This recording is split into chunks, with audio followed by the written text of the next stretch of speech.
Yes, amen. Praise the Lord. Muli, isang pinagpalang umaga, hapong gabi, saan masulok kayo ng mundo ng nararating ng punto por punto. Salamat po sa Diyos, nagkasama-sama naman po tayo muli, no? Para sa isa namang gabi na banal na pag-aaral ng salita ng Diyos para po ito sa ating kaligtasan. At ito, napakaganda ng topic po natin ngayon. Sana ma-share nyo, no? Kung may kilala kayong ibang sekta, ano nga bang pagkakaiba? Bakit mali o bakit hindi tama ang pagsamba o ang paraan ng pagsamba ng mga protestante, particularly po yung mga born again, ha? Baka sabihin, kaya gusto ko ma-specify yan, mga born again, dating daan, mga iglesia ni Cristo, lahat po yan, no? Mga protestante, ibig sabihin outside the Catholic Church, yung mga pagsamba ba nila, bakit kaya may mali doon? Bakit kaya bakit hindi tama ang pagsamba nila? Ngayon malalaman po natin ngayong gabing ito. Distinguish natin ano nga ba ang pagkakaiba, ano nga ba ang problema sa pagsamba, sa paraan ng pagsamba ng mga ibang sekta. No, lahat po sila ng ibang sekta. Ano nga ba ang pagkakaiba nito? Bakit mali ito? Bakit may problema sa pagsamba nila kahit mag-iyakan pa sila diyan, kahit napakarami pa sila lalo na yung mga malalaking ano na ngayon grupo no sa buong mundo. Ano nga ba yung pagkakaiba? Dito malalaman natin. Kung ano ba ang pagkakaiba, ang magpapaliwanag po dito actually hindi po ako no, sa Catholic Answers mismo siya isang apologist at kilalang kilala siya no dahil si Joe Hasmeyer po ay kilala bilang parang Catholic faith defender din ito no. Pero siya po ay isa siya sa talagang nagre-research at sa Catholic Answers isa sa mga host doon na kapag ka talagang nagtanong kayo ay sigurado no alam na alam niya isasagot. So ngayon siya magpapaliwanag.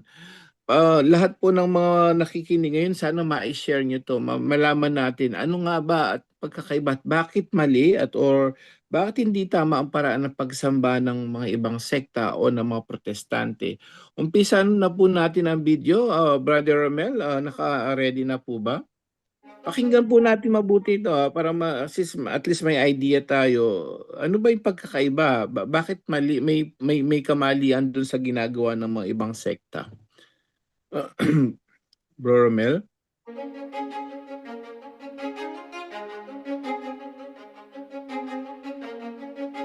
Welcome back to Shameless Potpourri. I'm Joe Heschmeyer.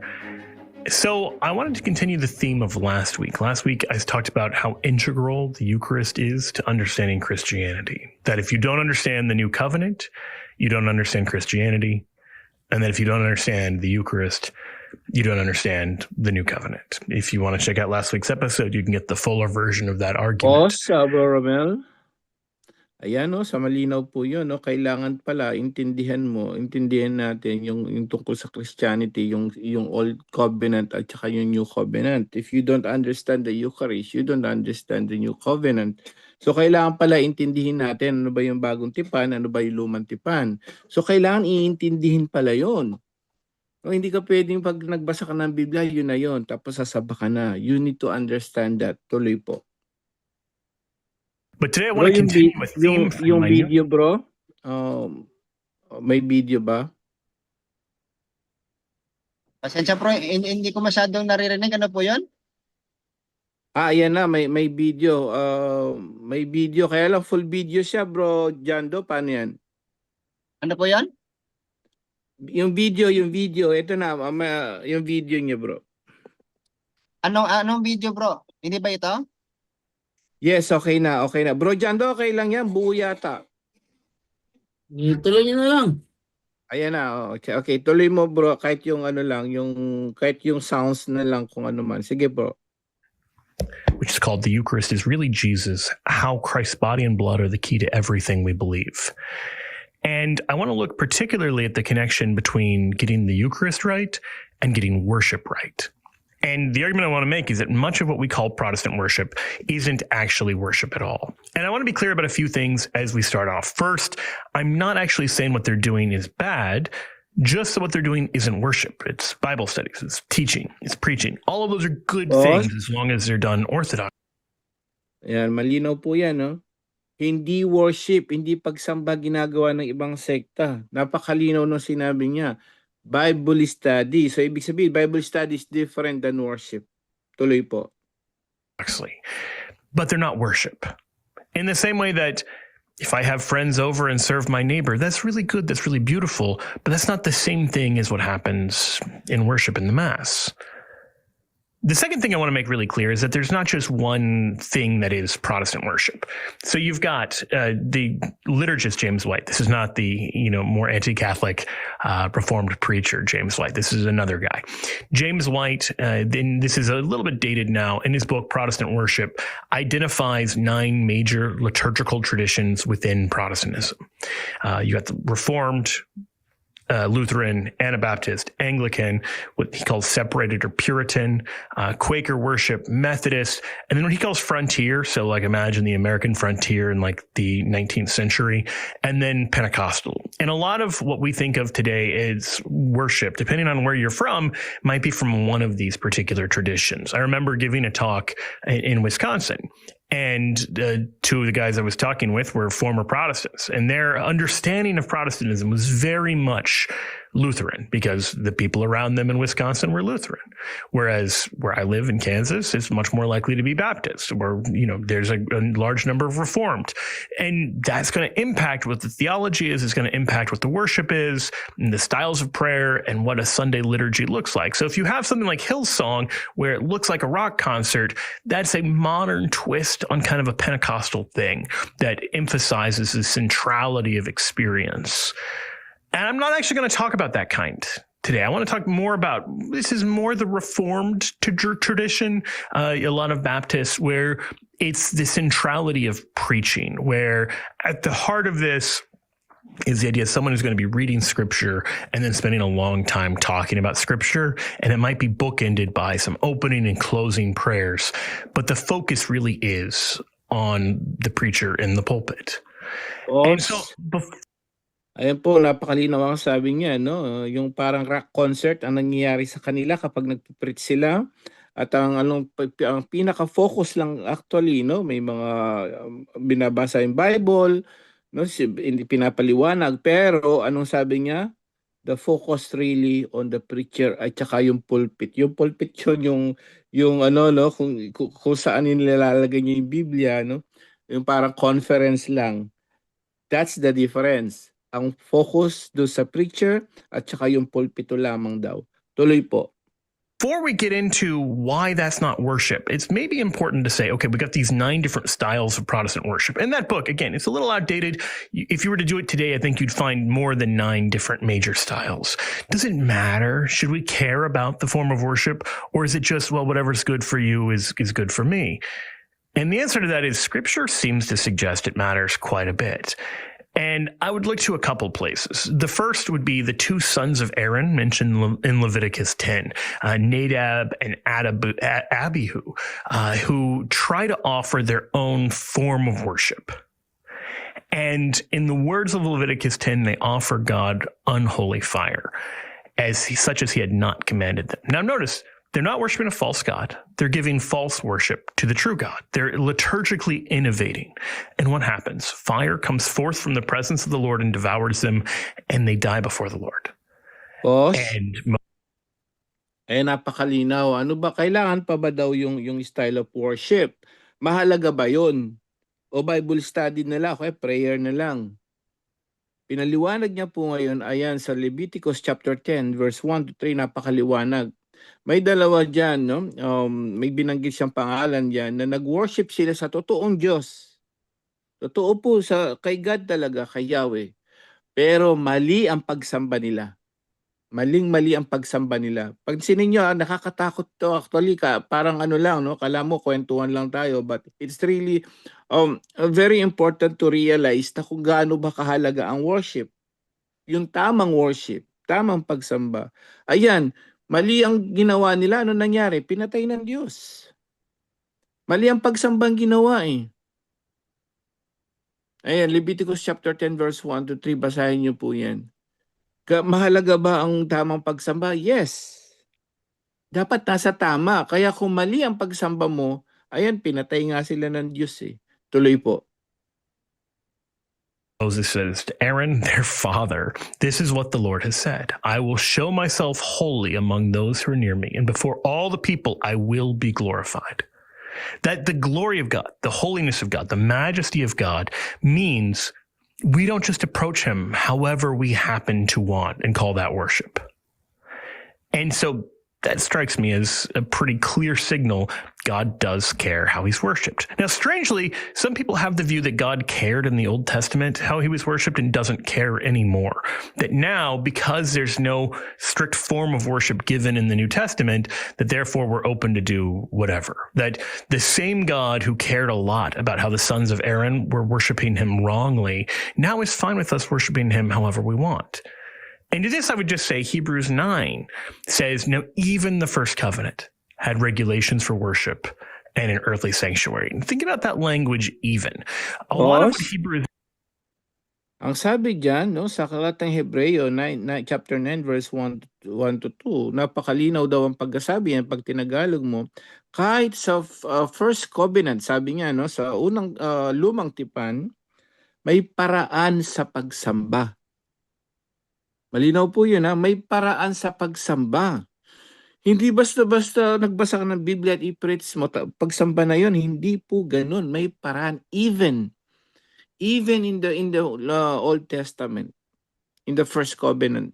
So dito nililinaw na mayroon talagang paraan ang pagsamba. Tuloy po. is doing is showing how things in the old covenant prefigure things in the new covenant, which in turn prefigure even greater things in the heavenly liturgy. And so we know the old covenant had earthly regulations for worship, for an earthly sanctuary. We know the heavenly liturgy has regulations for worship. And there's a beautiful liturgy in the heavenly liturgy. There's a beautiful liturgy in the temple and in the old covenant. And we're to believe that the same God who's the author of the old covenant, which is a foreshadowing of the new covenant, and the new covenant's a foreshadowing of the heavenly liturgy. We're to believe he cares about the old covenant, cares about the new covenant, and doesn't care. The old covenant and heavenly liturgy and doesn't care about the new covenant in between. It doesn't really make sense. The language of even the first covenant makes it clear that the author of Hebrews takes for granted that new covenant worship has regulations, that there's an earthly sanctuary as with the old covenant, and that there's a way of worshiping God in spirit and truth that he really does care about. Notice that language of worshiping in spirit and truth. The truth there matters. It is not liturgical relativism. So in other words, you can't just say, this is what makes me feel close to God. This is how I like to worship. Because in all of those things, who's the center of worship? It's no longer God. It's now you and your preferences. So that would be the first thing I think we need to make clear. Whatever the right way to worship God is, there is such a thing as a right way to worship God. Now, with that in mind, napakalinaw ng sinabi niya, no? Hindi ka pwedeng mag-imbento kung paano mo siya sambahin. Whether we like it or not, mayroong the right way how to worship God. May tamang paraan sa pagsamba sa Diyos. Bible study is completely different po sa lahat po na nakikinig, no? Sana ma-share nyo ito. Napakalayo po ng pagkakaiba. Kaya ito po, pakinggan po natin mabuti. Maganda naman siyang, ang English niya malinaw naman po. At ma-check nyo yan sa internet nyo sa susunod para ma-review nyo yan at itong video yung totally po. Why do I say that so much Protestant worship isn't worship? And again, I'm not taking the low-hanging fruit. I'm not saying the rock concerts are just rock concerts. I'm actually saying you've got the people who are trying to preach Jesus Christ for an hour. That's great. That's not worship. I'll give you an example, some concrete examples. O.S. Hawkins, who is a well-known Baptist, has a whole series of books. And in one of them, he talks about how it's been his privilege as a pastor to be what he calls God's under-shepherd in 4 different churches, including most recently, at the time that he wrote this, one of, if not the most, influential 20th century pulpits in the Western world. That's his language, right? That pulpit, he says, like most pulpits in Baptist life, stands in the middle of the building, on center stage, so to speak. Notice this is not an accidental thing. Is the center of your church a pulpit where a man is preaching, or an altar where Christ is being offered to the Father? And O.S. Hawkins is saying it's a pulpit where he can preach. And this is intentional. He says it is there to make a statement that central to Baptist worship is the preaching of the book of God to the people of God. Proclamation, the preaching of the gospel should be central to Christian worship. The sermon is the central dynamic in the worship experience. It is the fulcrum upon which the entire service of worship hinges. Everything that comes before it should point to it, and everything that comes after it should issue out of it. So notice, in the Catholic model, the Eucharist is described as the source and summit of the Christian life. The Eucharistic sacrifice, everything is leading to it, everything is flowing from it. O.S. Hawkins says, yeah, for us as Baptists, it's me preaching. That's the difference. Boss, And the issue so sa Baptist, pinaliwanag daw ng Baptist pastor, ang focus is the preaching, not the Eucharist. See, that's the difference. You see, nakikita na natin ang difference, no? Ang mga protestante, focus sila sa preaching. Catholic Church, focus sa Eucharist. So makikita na, may ano na, no? May hints na tayo rito kung ano ba talagang pagkakaiba, kung bakit mali ang pagsamba nila.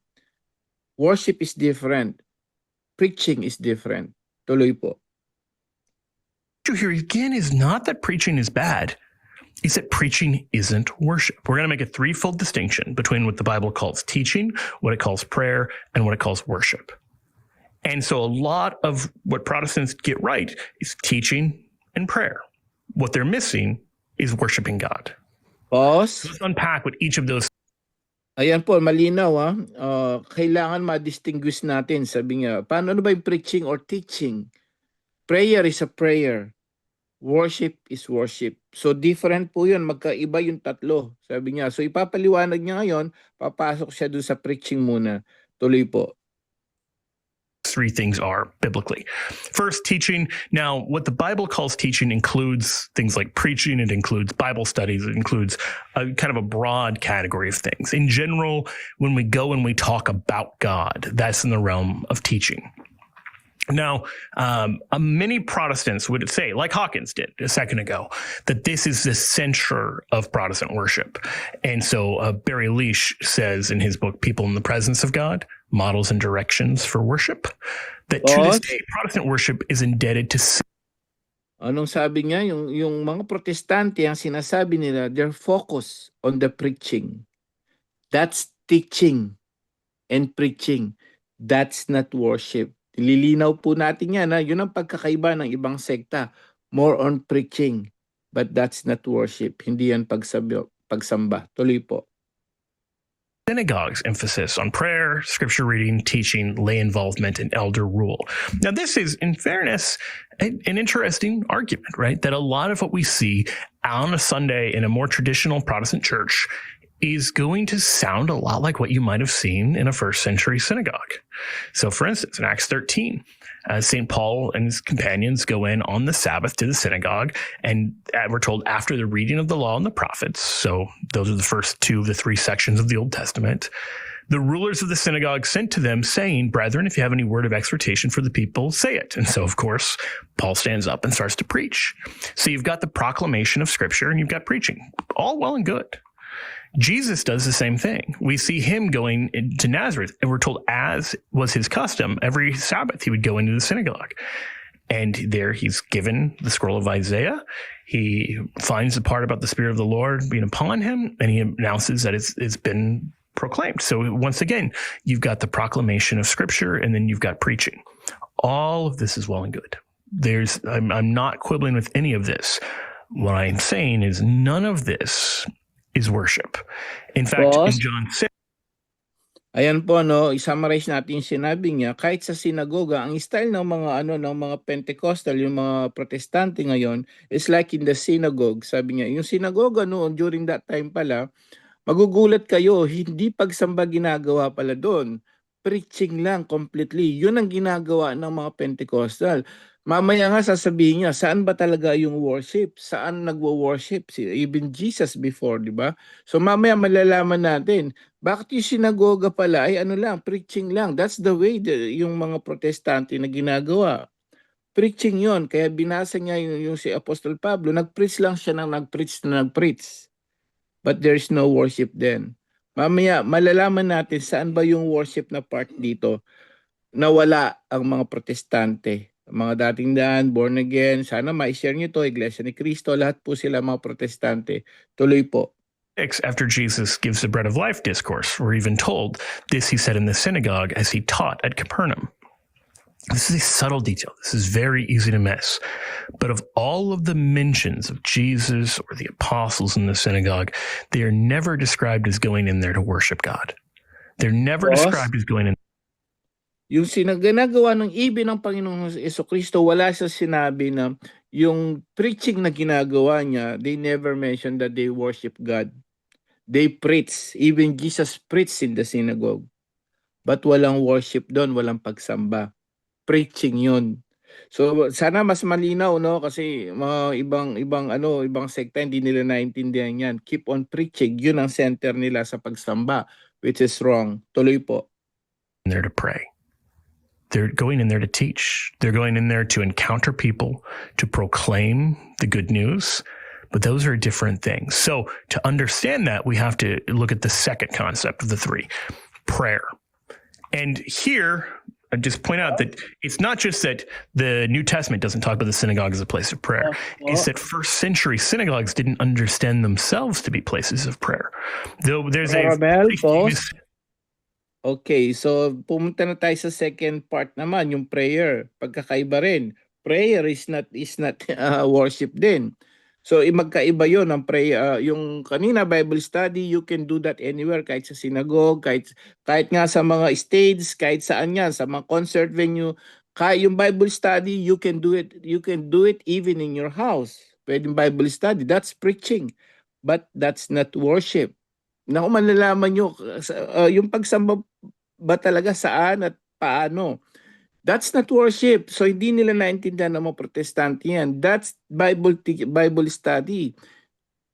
That's preaching. Pero hindi yun worship. Alam mo, maya-maya po malalaman natin yung pagkakaiba, napakalaki ng pagkakaiba ng ginagawa ng mga protestante. Ngayon ba, pupunta siya sa prayer bago dumating kung talagang ano ba talaga ang ibig sabihin ng pagsamba o worship. Bible study ginagawa, pasok ang dyan, ang mga protestante lang. Ngayon sa prayer naman po tayo. Tuloy po, Bro Romel. Description that we've found where it describes how they built the synagogue for reading the law and studying the commandments, and as a hostel with chambers and water installations to provide for the needs of itinerants from abroad. So if you're familiar with the layout of a lot of Catholic churches, and there's some Protestant churches that are set up this way as well, you've got the sanctuary, and then you have like a fellowship hall. You've got some place where people gather together, you give talks, or you have Bible studies, or you have coffee and donuts, or you have whatever else. So it's a place for Christian fellowship, a place for gathering and study and all of those things. But it's a place that's distinct from the place for prayer and worship. And that's how this synagogue understands itself, as something like a fellowship hall. This is a place where travelers can stay. It's a place where you can read the Torah and you can talk about it. And that's not just my take. Rabbi Reuven Hammer, in his book Entering Jewish Prayer, talks about this. He points out, he's looking at this inscription. He says, there's no mention of prayer. And he admits, this is an argument from silence. It's never going to be absolute. Nevertheless, he said, the evidence is overwhelming that synagogues in the time prior to the destruction of the Second Temple. So the Second Temple is destroyed in 70. So during the lifetime of Jesus and before, synagogues at this time were primarily places for the dissemination of knowledge of the Torah on a popular level, and that whatever prayer took place there was either connected to study or secondary to it. But then he says, after the year 70, the situation changes drastically. So in the year 70, the Romans destroy the temple. As we're going to see, the temple is the privileged place for both prayer and the exclusive place for worship. And when that's destroyed in 70, the synagogue picks up a lot of the slack, we'll say, that prayer and worship move into the synagogue. But at the time of Jesus, what you have going on in the synagogue isn't prayer and isn't worship. And that's really... Yung po yung pagkakaiba, pinaliwanag niya, no? Pati yung mga protestante ngayon, nag-gather together sila, mayroong kape, may donut pa yan, and then they're preach. Actually, wala pa palang prayer doon. That's not considering prayer. Even in the synagogue, sabi niya ganun, na ang ating Panginoon sa Kristo, makikita mo, puro preaching lang din. There is still no prayer. So yung pagdarasal, iba pa pala yun. Iba yun, yung pagdarasal. So yung ginagawa nila, that's not even prayer, that's just preaching. No? So makikita mo yung worship, napakalayo ngayon ng pagsamba. Wala siya, nandun pa lang siya sa Bible study and prayer, mga kapatid, yung pagdarasal. Tama, kasi pwede kang magdasal kahit saan. But that's not worship. Totoo, no? Ang mga tignan natin, no? May babanggitin siya kung ano yung sasabihin natin pa ni Kristo tungkol sa pagdarasal. But that's not worship. Tuloy po. A vitally important point, because if your notion of worship and prayer is modeled off of the synagogue and the synagogue isn't doing prayer and worship, you're missing something really crucial, right? James McKinnon has a series of articles that kind of deal with this, and he makes this really striking point. He says, in the New Testament, the synagogue appears as a proper venue for judicial and penal activities, but not for prayer. And he gives a lot of biblical examples, because the synagogue's mentioned a lot, prayer's mentioned a lot. There's only going to be one time where they're both mentioned together, and it's really striking. So Jesus warns his disciples, they'll deliver you up to councils and flog you in their synagogue. So notice the synagogue there is like a gathering place. Paul talks about his pre-conversion activities. Lord, they themselves know that in every synagogue I imprisoned and beat those who believed in thee. So again, it doesn't sound like a church, right? That doesn't sound like a temple. This sounds much more like a common space where people gather together. As for prayer, listen to the words of Jesus. When you pray, you must not be like the hypocrites, for they love to stand and pray in the synagogues and at street corners. They may be Boss? seen by men. Pansinin niyo po yung sinabi natin Panginoon sa Kristo, yung kapag nagdasal ka, sabi daw ni Jesus, no? Kapag nagdasal ka, huwag kang parang kang mga hipokrito, parang yung mga pariseo, no? Hypocrites. Bakit? So kapag nagdasal ka, 'di ba sabi niya, pumunta ka sa silid mo. So that's prayers, yung talking to God. But that's not worship. So makikita mo yung difference. So sa kanila pinagsama nila yung worship at prayer. Akala nila ay ang Bible study at prayer, akala worship 'yon. Hindi po 'yun. Kaya sabi ni Jesus, pinaliwanag niya diyan, kung magdarasal ka, wag mo nang wag mo nang ipakita na kasi ang pagdarasal kahit saan din, Bible study kahit saan. But hindi 'yun po tunay na pagsamba. Ayon actually sa Old Testament and even the New Testament. Mamaya po malalaman natin paano ba talaga ang tunay na pagsamba sa Diyos. Kanina sinabi po sa Leviticus 10:1-3, mali ang pagsamba nung dalawang tagasunod ng Diyos ni Yahweh, pero dahil sa mali pinatay sila kasi may proper way of worshiping God. Tuloy po. So notice the only time Jesus talks about praying in the synagogue is he's telling Christians not to pray in the synagogue. Now notice, he doesn't say don't go in the synagogue. He goes in the synagogue all the time. But he's not telling them to pray in the synagogue or the street corners. Now notice, even in that framing, he's treating the synagogue as something like a street corner, not a place of prayer, but a gathering place, a place to be seen in public. He's not saying synagogues are inherently bad places. He's saying hypocrites go out there to pray, not because it's a house of prayer, because it's the likely place they're going to be seen by their peers and seen as really spiritual, holy people.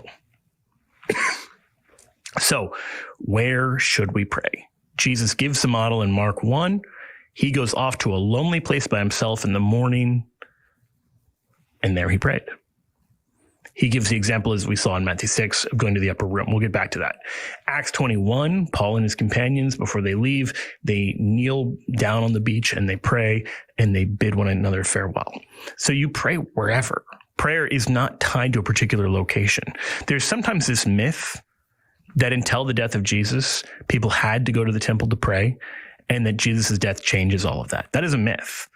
Remember, the Pharisees were praying on the street corners and the synagogues. You clearly did not have to go to Jerusalem to pray. But prayer was something done all over the place. It wasn't something that you had to go to the synagogue any more than you had to go to the temple. So let's... Malinaw po yan, no? Sinabi niya dyan, ang ating Panginoon Kristo nagpray, mga disciples nagpray. But sa iba't ibang lugar yon, kasi kahit saan you can pray. Still, that's not yet worship. So yung pagkakaiba no, nandun yung pagkakaiba, Bible study and prayer. Si Jesus, 'di ba, pumupunta siya sa ilang na lugar para mag-pray. That's prayer, no? So yun po yung pagkakaiba, malalaman natin maya-maya yung worship ba talaga paano at saan. Tuloy po. Turn back to that passage, as I promised, in Matthew 6. That Jesus says, when you pray, you must not be like the hypocrites, for they love to stand and pray in the synagogues and at the street corners, that they may be seen by men. And that's the critical part. The reason they're going into the synagogue is that they may be seen by men, not because this is a place of prayer. It's like the street corner. No one is going to say the street corner is the privileged place for prayer. So why are the Pharisees praying on the street corner? Because they want to be seen by others. Then he says, truly, truly, I tell you, they have their reward. But when you pray, go into your room and shut the door and pray to your Father who is in secret. So that's the contrast between public places and secret places, not actually between the synagogue as a place of prayer or not. So notice that in all of this, the synagogue does not appear as a place of worship or as prayer. So that leads to the third of the three things, which is worship. So if you've got teaching and you've got prayer, Tapos, what's worship? ayan, no? So papunta na tayo sa worship. Mga kapatid, brothers and sisters, sana ma-share nyo ito. This is the difference. Ito yung pagkakaiba. Kahit sa sinagoga during that time, hindi po worship yun. Mamaya malalaman natin, hindi worship yun. Bakit hindi worship? Ang pagsamba doon sa sinagoga din, gaya na ginagawa ng mga ano, kasi that's just a Bible study, preaching. Mayroong dito yung lugar mismo. Ayan pakinggan natin mabuti po ito Yung lugar mismo, sasabihin mismo ng ating Panginoon Kristo diyan, or mismo yung Samaritana, sasabihin niya, saan ba talaga dapat yung mismong anong ginagawa at saan ba dapat mismo ang lugar para sumamba. Pakinggan po natin mabuti, nasa worship na tayo. So sa sinagoga, it's even a Bible study, hindi po rin siya prayer. A prayer, you can just do it anywhere. Worship, ito na po yung complete, ito po yung kompleto, at maya-maya may video pa tayo na ipapakita kung ano ba ang tamang pagsamba. Kaya napakamali po. Papansin nyo ang difference ng pagsamba nila. Wala sa katotohanan. Tuloy po. And where does it happen? Before we even get into, how do we define it? Where does it take place? Because this is going to be our first clue that it's something different than teaching and something different than prayer. In John 4, we see this, I think, most clearly. Jesus is at Shechem on the mountain, which is Mount Gerizim, which is the holy mountain for Samaritans. And he encounters a Samaritan woman there at the well, and she tells him, our fathers worshipped on this mountain, and you say that in Jerusalem is the place where men ought to worship. So notice you can pray anywhere, but you can worship in one place. If you're a Samaritan, that one place is Mount Gerizim. If you're a Jew, that one place is the temple in Jerusalem. Jesus doesn't disagree with this. Ayan na, no? Nag-uumpisa na tayo. So sabi nung Samaritana, di ba nakita niya yung babaeng actually, sinabihan siya na marami ang asawa, no? Nagulat yung Samaritana. Sila po kasi, ang mga Samaritan kasi, iba yung worship nila sa mountain. Kaya magkaiba yung mga Hudyo tsaka Samaritana. So, ang nagtanong yung Samaritana, saan ba talaga? Doon ba sa Jerusalem? Saan? Sa templo. Ayan na. So nandito na tayo ngayon. Saan ba dapat yung place? There's a temple. Kumbaga sa atin, there's a church. Hindi stage. So even dito, sabi niya ganon, even Jesus, no, sinabi ni Samaritana, bakit doon ba dapat doon sa Jerusalem, doon sa templo? Kaya si Jesus, alam niya yon. Hindi sa sinagoga lang na preaching. Hindi Bible preaching lang sa sinagoga. So mayroon talaga, kaya pansinin nyo, ang daming mababasa from Old Testament to New Testament, temple. Ngayon, kumbaga sa atin ni House of Prayer, yung mga church building natin. Yun po yung tinatawag, yung kung saan ka dapat may proper place. Hindi stage. Lahat po na nakikinig ngayon, kung abang sekta ka man, hindi stage.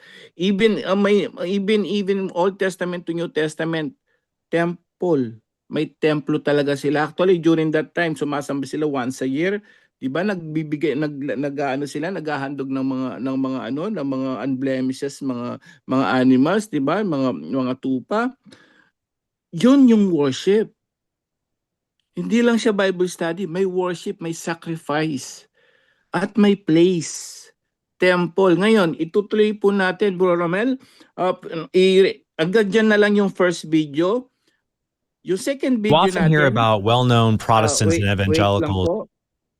Okay. So, dito ipapaliwanag na ngayon, mismo yung protestante, ano yung pagkakaiba nung worship nila sa protestante at dito na ngayon sa Catholic Church.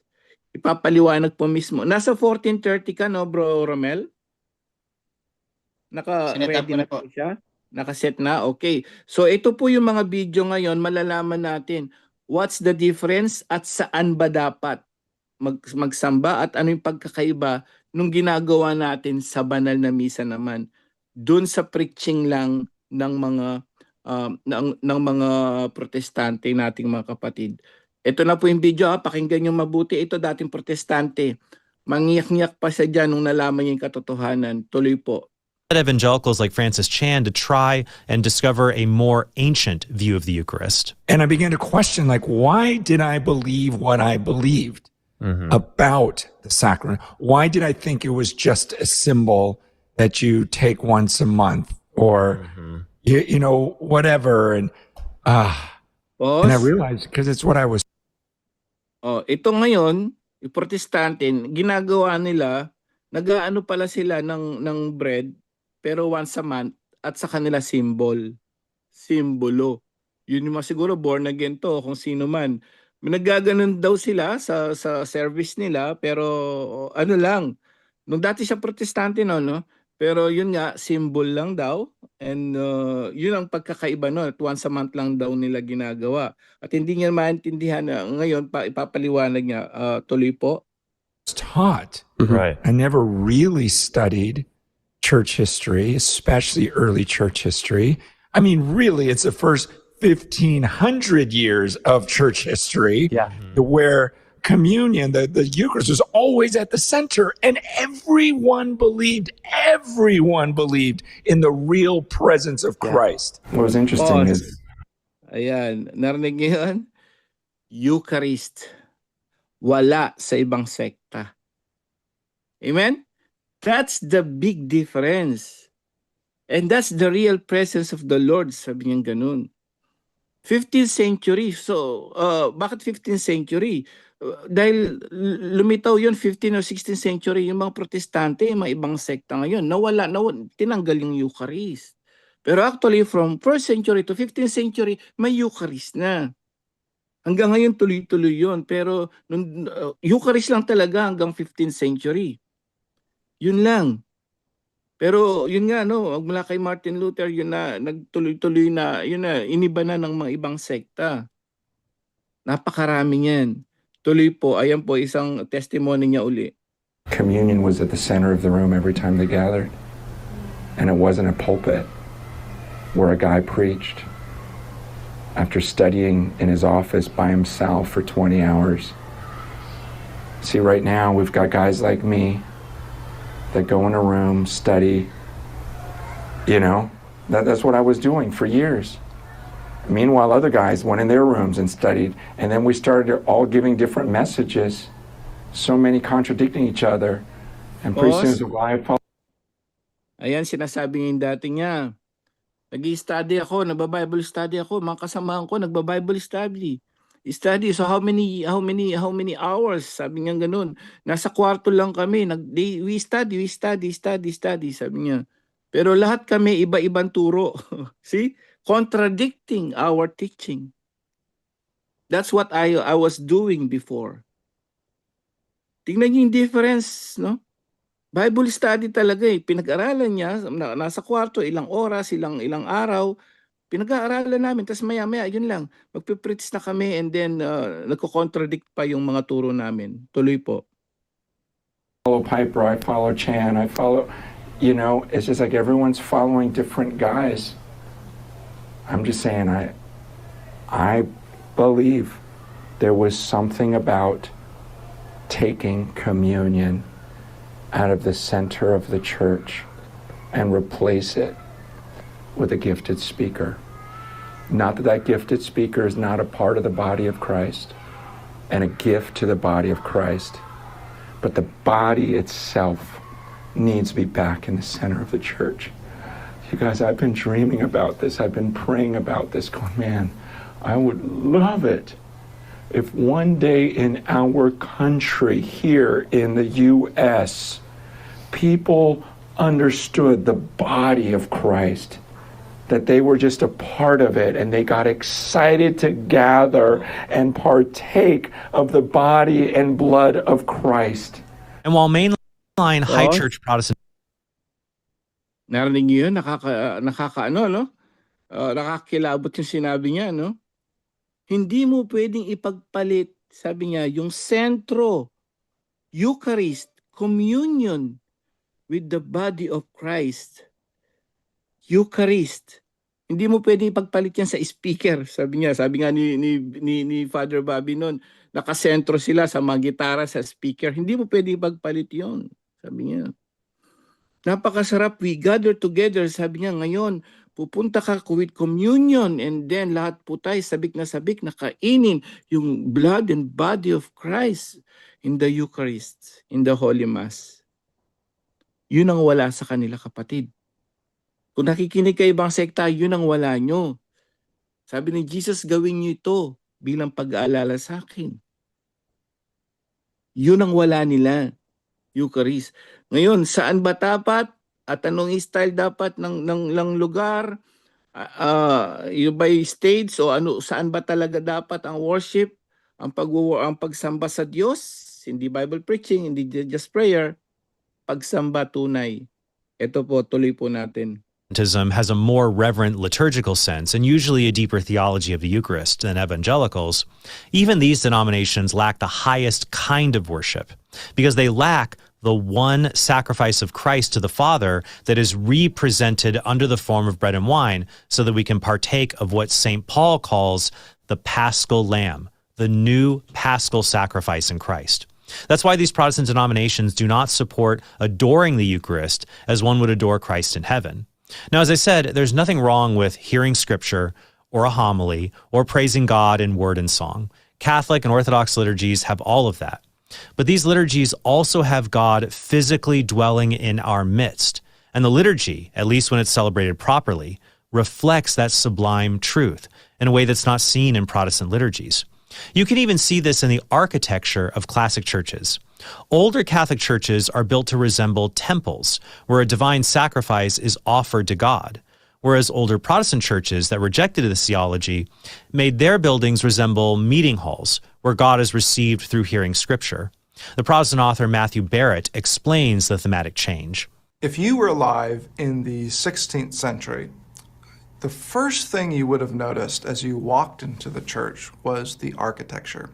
You know, today in the 21st century, architecture is not as big of a deal as it was then. Our churches, well, they take all kinds of Ayan po, ito naman pinapaliwanag niya. Tandaan po natin yung sinabi kanina nung yung sacrifice of God, no? Yung Lamb of God na nag-sacrifice siya, yun ang wala dun sa ibang sekta. Sabi ng isang sabayin sa espiritu, yes, but there is a proper way to worship. Para worshipin mo siya bilang isa espiritu, kapatid. Kung sino man ang nag-aano siya, baka ibang sekta to. Mayroon may paraan para sa pagsamba, no? Even Old Testament. Ngayon tingnan nyo, dito po malalaman natin. Pansinin nyo, 1st to 16th century, sabi niya, church. Mga simbahan na kailangan puntahan, hindi stage, hindi conference room, hindi kung saan-saan na event center, wala pong ganun. Pinag-uusapan dito, saan ba dapat sumamba? Ay ngayon sasabihin niya kung saan at kung bakit. Tuloy po. shapes and sizes. Some look traditional with steeples, others meet in shopping malls or movie theaters. But in the 16th century, architecture actually said something. It had a message behind it. If you were to walk into a Roman church, that is the Church of Rome, in the 16th century. Tingnan niyo po yan, ha? Ayan na. So pinapaliwanag niya noong unang panahon pa man, no, hanggang 16th century, makikita mo kung yung talagang bahay-sambahan. Ayan po. tingnan yung mabuti, yung templo noon. Actually, hanggang ngayon mayroon yan. Papaliwanag niya yung sa Roma, sa Rome before, yung mga church or temple noon, ganyan po, hindi stage, napakalayo ng ginagawa nilang pagsamba. Ayan po yung tamang lugar para sumamba. Iba yung Bible study, iba yung prayer. Of course, nandyan din yan sa misa, pero kailangan kumpleto, nasa tamang lugar at may Eucharistia. Ayan po, tingnan nyo, pansinin nyo yung simbahan daw noon. Na nakikita niya napakaganda ngayon kasi mga simbahan ngayon hindi na ganun ano no, but yan ang tunay na simbahan na kung saan dapat tayong sumamba. Tuloy po.